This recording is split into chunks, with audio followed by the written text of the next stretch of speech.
拿馬這一次真的低頭了，因為呢，我們看到統計473艘的船被扣留之外，還引爆了可能會有8000多艘船，他們會有這個換國旗潮哦，也就是說不再使用巴拿馬的國旗了。那麼恐怕損失達到數十億美元哦，重創巴拿馬的經濟。那巴庫總統是撐不住了嗎？最新消息，他會這個派團來急赴北京哦，是要求和嗎？今天就這些議題，我們會一起來做關心。觀眾朋友，歡迎留言區留言。如果您認為這次巴拿馬他派團去北京是為了要求饒求和，留言寫1，代表巴拿馬真的痛了。如果說您認為巴拿馬到現在還是沒在怕，留言寫2，一起跟我們來做互動。我們來看到中國港口的這個扣船風暴，可以說是全面擴大升級。巴拿馬的總統他是這位是穆里洛，這一次是不是真的撐不住了，準備要到北京去求解嗎？最新消息來看到的是，在7月16號到18號下個禮拜哦，他會派團代表團前往北京展開討論，這個叫海事會談。海事會談要來談的就是中國大陸對於巴拿馬國籍在近期不斷強化它的船舶，加強檢查跟扣留的問題哦。那我們來看到，這個是來自於巴拿馬外交部的最新聲明，他說，這樣子的一個派團的行動，其實是巴拿馬總統自己主動提出來的。他說呢，中國對巴拿馬的國籍的船只騷擾的行動，這是總統說的哦，行動已經不斷的增加，所以他決定派團過去。這言語上面還是非常的強硬，但是是不是到了中國是要去求和求饒呢？這個大家還在持續的關注哦。那中國大陸說呢，現在沒有證實說確定會讓巴拿馬的這個派團來跟他做這個見面，但是也沒有否認，所以到底怎麼一回事，這個還要持續的做觀察。再來，我們看到為什麼今天會有這樣子的一系列的動作，導火線大家還記得嗎？就是在今年2月份的時候，香港首富李嘉誠旗下的長江和記子公司哦，被巴拿馬政府取消了在巴拿馬運河這邊兩端的特許經營權，所以才爆發了一系列來自於中國大陸的報復行動。我們來看到，其實呢，報復行動總共是分成3個主要的大項目。第一個就是打擊這個巴拿馬的船舶，引爆了扣押潮。第二個，我們會等一下來看到的是，包括了有這個法律戰。最後一個是对巴拿馬的經濟戰。好，所以第一個來看到中國祭出的船舶扣押戰。中國大陸的港口目前為止，在光是今年就已經扣押了473艘巴拿馬國籍的船舶。那麼這個數字是較去年一整年哦，現在才過一半而已，就要去年一整年已經多了快要2倍哦。再來，我们來看到一艘貨輪如果遭到扣留的話，每天得這個船只要多付1.8萬美元的滯留費，換算新台幣高達60萬元呢。那如果我們來做計算，現在有8000多艘巴拿馬國籍的船只，他們其實呢現在都已經在考慮說，未來我們是不是乾脆換國旗好了？如果真的都換的話，代表說巴拿馬一年會損失高達數十億美元的船籍生意啊。所以對於巴拿馬來說，經濟上其實是非常大的一個壓力的，很重要的一個生意就此會沒有了。第二個就是在法律上的一個制裁了。長江和記已經啟動了國際仲裁，向巴拿馬政府求償至少20億美元。最後是經濟戰。中國大陸或許會立刻暫停巴拿馬的一些新的投資案，損失高達數十億美元，並且加強在農產品上面的進口等等。那麼我們來知道這個換船哦，如果說爆發了這個退旗潮的話，巴拿馬的國庫絕對會重大的損失。川普也最新說話了，美國不能讓中國掌握巴拿馬運河。他說，我們把巴拿馬運河交給巴拿馬之後，他們做的第一件事就是把船只的費用提高，這個價格提高4倍啊！楊老師如何看中國的扣船潮？現在是逼巴拿馬低頭了嗎？那他派團所代表的意義是巴拿馬真的痛了嗎？巴拿馬當然真的痛，而且穆里洛他的這個做法不是單純的在安全的議題上選邊，他其實是在經濟的議題上選邊，而且造成另外一方就中國方面嚴重的損失。那他用所謂的憲法的這個法院的判決，那中國就說，那你跟我講你的法律，那我就跟你講我的規則。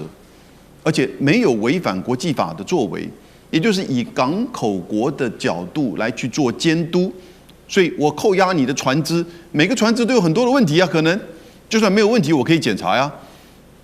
那一扣押之後呢，現在已經473艘，第一個月扣了10艘，後來每個月增加，現在已經來到473艘。那473艘，因為絕大部分其實都不是巴拿馬自己的，而是他的掛巴拿馬的這個傳奇國，一扣押一天1.8萬美元，那不得了啊！你來一個月，船東的損失會多少？本來船東是想說，你巴拿馬掛巴拿馬國籍的船只航行全球，巴拿馬它的要求的費用稅率比較低，結果呢，現在因為你巴拿馬這個作為，使得中國大陸以港口國的角度來去做這樣子的處置，然後它不只是停留，那會耗損它的時間，貨物的這個送達就會拖延，同時要負擔這個費用。那光是這兩個東西，你想想看，那就已經造成整個巴拿馬現在，我覺得越來越多的這個船東啊，可能要改掛別的國家的國旗，那這個就會對巴拿馬產生多大的影響？同時，中國大陸也對巴拿馬在整個就是中遠航的離開，然後呢停止對它的這個投資。那最重要的是，這個總統啊，莫里諾，他本人在24年上來的時候呢，他就退出"一帶一路"。25年的時候，他跟美國簽訂安全協議。那26年呢，2月就今年2月，他就透過憲法法庭的方式判，就是這個長江合記已經營運30年，再續約已經好幾年，3、4年了。他說居然說是違憲，可以這樣子玩，誰是一開始在違反法律的？那你用你這種方式來操作，我就用我的方式來回復你，讓現實來毒打你。所以這裡面牽扯到，雖然巴拿馬它是個戰略的位置，可是因為它牽扯到的經濟的議題，連日本都沒有在經濟議題上在中美之間去選邊。但巴拿馬這麼做，我覺得中國大陸是不會低頭，不會放手，一定要讓巴拿馬你自己本身決定，要針對特別就是這兩端的港口的特許權你要自己做政治上的這個決定，中國大陸才有可能跟你談判的機會。好，那酈將軍又怎麼看呢？這次這個巴拿馬自己往槍口上面撞但是我覺得对巴拿馬來講的話，這一局是無解的雖然說中國有這個用的這3招包括到扣船，包括到法律的訴訟，還有這個減緩跟巴拿馬的貿易往來，但是這3招可不可以逼巴拿馬這個再將這個運河的航運權交還給中國的商業我覺得是不太容易的，因為美國來講的話，在這方面，其實巴拿馬背後真的是壓迫他最大的力量，還是美國的川普但是為什麼中國明知這個沒辦法把這個港口營運權搶回來，但是還是要這樣做？因為這要殺雞儆猴以免其他的國家有樣學樣。我簡單舉幾個國家，同樣都南美洲，還有一個國家叫秘魯。最近美國也在這個擔心前開港，秘魯的前開港這個會不會因為前開港本來就是中國營運的這種港口嘛，中國出資興建的，甚至於習近平還去那裡主持這個開幕典禮那當然美國這個會很擔心以後前開港會不會變成中國的這種海軍的一個運補的一個基地？所以美國現在來講，也對秘魯前開港準備要下手。除了前開港之外，我們再看亞洲這邊還有幾個國家，這個中國要特別注意的不要到時候這個東搖西擺，到時候對中國在這邊投資的這種商業的經濟利益受到影響。譬如說印尼。印尼現在來講，就是大家很清楚，就是那個鎳礦的問題在印尼想要這個減少中國在印尼的鎳礦的份額，將它減少，那就有傷到中國經濟的利益。我在那邊投資了那麼多錢，結果現在份額被減少，那中國來講，當然現在對它的政策就是企業直接撤資走了除了印尼之外，我再舉例一個國家，譬如說柬埔寨柬埔寨當初中國幫他蓋了一個所謂雲壤基地，在這個地方有所謂的這種可以停靠這個艦艇跟船只，甚至中國還送了他2艘的護衛艦。可是這個柬埔寨的新的總理這個上來以後，結果他居然跟這個美國走得比較近了在這種狀況之下，那後續來講，包括到這個德崇福南運河，會不會也對中國在這邊投資的這個經濟利益造成影響？其實有所以說這次我認為說是中國為什麼要對這個巴拿馬這個採取強硬的手段，我覺得最重要的就是要殺雞儆猴，讓你其他國家看到我工具箱裡面工具很多哈，你們如果說傷害到我的商業利益來講的話，我一定有報復的手段。好，那這一局是做也一方面要重擊巴拿馬，一方面也要做給其他的國家看，說不要有樣學樣學巴拿馬這樣做。不過這一集是不是對於巴拿馬來說傷害真的是非常的大？有沒有可能巴拿馬美國的部分逐漸失去掉在巴拿馬這邊的一個掌控權？聶老師又怎麼看？巴拿馬這個運河我覺得非常重要，各位去看一下地圖啊，北美、南美中間隔了一個細細長長的中美。中美有一條短短開一個口，就是巴拿馬所用的巴拿馬運河。美國當時協助他把這運河做成，那當然美國有貢獻，但重點是誰實力強，誰經濟好，誰就有可能掌控那個地方。當然李嘉誠，當然這個有錢的富商，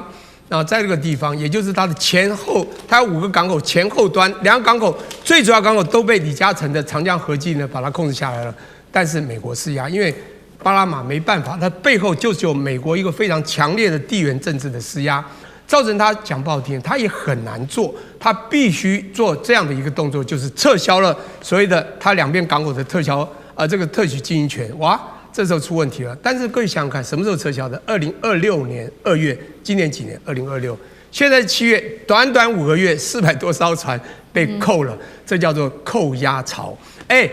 開玩笑，短叫平均，剛開始有人講說剛開始10艘以後，啪多快啊！平均1個月100艘，我跟你講不得了，大家都要做生意嘛，1.8萬美金，將近60萬台幣，開玩笑，我怎麼願意犧牲？乾脆換國旗好了，換旗潮來了，哇，這樣不得了！這一旦換旗，我跟你講啊，巴拿馬慌了，這個對巴拿馬的經濟真的重傷，所以背後有很強大的地緣政治施壓。美國來的，前面也有中國的，給你最嚴峻的經濟和貿易的一個重傷，他怎麼辦？他必須到中國去訪問，講不好聽，他有點說，可以說他也不能說求饒，就我去跟你談談看，我也沒辦法，周邊有美國去年李嘉誠就沒有壓迫，他就準備打包要出售給巴克萊的，你記得嗎？真的不是我這沒辦法，我跟你講巴拿馬也很難做，因為美國也不會放，所以我覺得未來全球航運的規則制定權就是看我們現在這個不是軍事比拳頭了，看誰會做生意，看誰的金錢多，誰的金流能夠被全世界人接受。所以未來全球的這個所謂的航運的這個規則制定權，以及全球物流走向的這主導權，我跟你講，美國會慢慢拿過去，中國會慢慢拿過去，美國會慢慢失手，沒有辦法，因為現在全球很多的貿易都是看中國臉色，而且中國當然越來越強大的時候，它甚至在所有生產，它的成本低大家就會進球這個來做貿易，它的那個量多之外，它的那個另外一個 quality 的質又好。所以在經貿往來中，你必須看中國臉色啊！所以未來的我剛剛講的很重要，就全球這個航運規則制定權以及全球物流走向主導權，可能會慢慢從美國轉向中國，也就是巴拿馬運河。你說是不是短期？我覺得不容易拿回來，因為美國還是有它的力量。不過久而久之，這個短中長會產生一些 chemistry，就是化學性的變化。好，謝謝聶老師。那我們休息一下，馬上回來。觀眾朋友們，我們要開會員頻道啦！因應呢美中、中東還有印太的亂局，你看到的是新聞，我們看到的是背後誰在操控這個世界。加入會員可以取得獨家視角的通行證，你將優先取得更深的觀點判讀，包括了核心真相分析、歷史脈絡拆解、局勢推演邏輯。同時解鎖會員勳章、優先互動權、問題解析、幕後花絮，支持我們制作高品質的影片。點擊下方的加入鍵，一起成為戰友吧！我們會員頻道見。